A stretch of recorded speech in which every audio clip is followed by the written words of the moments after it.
Hi, welcome to Unfiltered Brain Cell. Today I'm your host. My name is Atticus, and big surprise, I like Homestuck. I told CJ I would make a video covering and analyzing Vriska, and I'm finally making it. Everyone say thank you CJ for the background gameplay. This video wouldn't be possible without him. This video is going to be structured like a video essay, so it's split into chapters that cover different facets of Vriska, such as who she is, the war crimes she's committed, because, spoiler alert, she has committed war crimes, and a brief psychoanalysis. Let's go, gamers. Vriska Serket is probably one of the most popular characters to come out of Homestuck. Despite all of the things she's canonically done, the internet seems to love her despite it all. Honestly, I don't get it, but that's probably because I'm partial to Tavros. Vriska is the 8th troll to be introduced to us in Homestuck. She's iconically obsessed with the number 8 and has mind control powers that she can and has used on other people. Vriska is bare bones an antagonist. She hurts others consistently throughout Homestuck with no remorse and manipulates people frequently. Instead of taking accountability for her actions, Vriska prefers to blame everything on bad luck instead of accepting that she's the problem. Luck is a running theme with Vriska. According to the wiki, Vriska does, however, have a softer and more benevolent side. She was genuinely upset when her plan to reconcile with Aradia failed, and she has also admitted to John that she felt bad about killing Tavros. That's up to individual interpretation, though, because, honestly, I don't think she felt bad. I think that was a tactic to manipulate John. That's just my opinion, though, and now we're moving on. Vriska is a thief of light. For those of you unfamiliar, that's a class spect. Homestuck is full of convoluted systems, and class specting is one of them. Luckily for you, I'm going to take the time to explain what a thief of light is and how it relates to Vriska as a character. The thief class is basically a role of taking things. According to Homestuck Examination on Tumblr, a thief is one who steals an aspect or steals through their aspect for themselves. Like Vriska, those with the thief class are often isolated with strong ideals that are difficult to sway. Anything is on the table if they can get what they want. Quoting Homestuck Examination here, they are straightforward, blunt, to the point, with no time to waste, and always have their hands full with something. Thieves are often seen as lacking their aspect. It's something that they have to take from the world around them, which is a running theme with Vriska's quote-unquote bad luck. That's just the class, though. Let's move on to the juicy stuff, the aspect. According to Homestuck Examination, a thief of light would be one who steals light for themselves. They know exactly what's going on, and that puts them in the perfect position to take charge. Becoming relevant, stealing the limelight, they're prone to put themselves in the center of everything that happens around them. Luck is a running theme with Vriska. As she plays Flarp, the Alternia version of D&D, she uses a roll of dice to make basically every decision, even in her real life outside of Flarp. She also is seen using 8 balls several times throughout the comic. So, along with being a generally manipulative and bad person, Vriska is a thief of luck.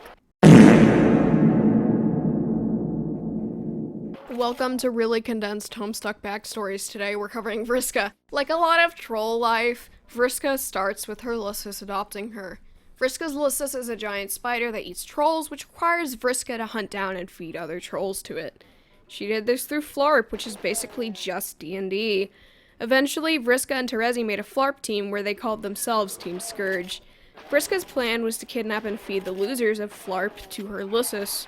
Team Scourge challenged Team Charge, made of Aradia and Tavros.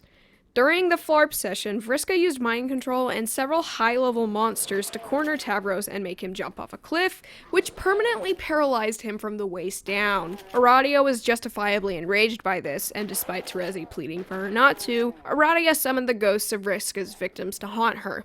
So, of course, Vriska made the totally rational decision. She mind-controlled Solix and made him kill Aradia with psychic eye beams. Through shenanigans with Dr. Scratch, which was caused by Terezi, Vriska lost her left eye and her arm, during which she possessed Tavros, using him to possess Terezi's Lusus. Vriska, through Tavros, through Terezi's Lusus, commanded her to go outside and stare at the sun, where she was blinded. Terezi decided to be the bigger person upon realizing that, wow, Vriska's a piece of shit, and she cut off all communication with her. When the game finally starts in Act 5, Vriska and Tavros arrive at her quest bed. However, before Vriska can tell Tavros what he has to do, Aradia shows up and beats the shit out of Vriska for killing her. Afterwards, Tavros carried Vriska to a quest bed where Vriska attempted to convince him to kill her. This didn't work, so she used her prospect counterpart to make him kill her. She then reached God tier. Vriska later found Tavros again and taunted his paralysis before stabbing him with his own weapon and pushing him off a cliff. Vriska is knocked out by Kanaya before she can do any more harm. Terezi ultimately kills Vriska. This leads to a lot of ghost shenanigans that aren't that important. Through convoluted nonsense, John goes back in time and punches Vriska out of the way of Terezi's blade. Vriska kills Gamzee and then falls asleep to go to the ghost world, where Ghost Vriska is making out with Ghost Mina. Vriska is homophobic and says, "Mina, come with me," and so Ghost Vriska has a mental breakdown over her girlfriend leaving. However, later on, Ghost Terezi and Ghost Vriska reunite and hold hands and are friends again because somehow a dead version of Vriska is a better person than living Vriska. After the antagonist of Homestuck is defeated, Vriska is killed by getting sucked into a black hole caused by the destruction of the Green Sun. Homestuck sure is a comic.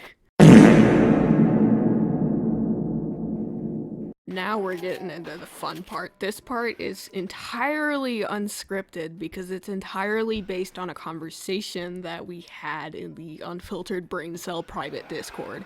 Thank you, Devin. Thank you for helping me. Vriska has committed 8 war crimes. You think I'm joking? I'm not.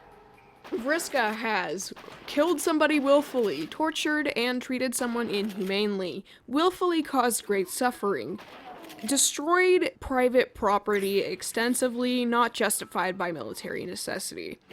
She intentionally launched an attack in the knowledge that such an attack will cause incidental loss of life or injury to civilians.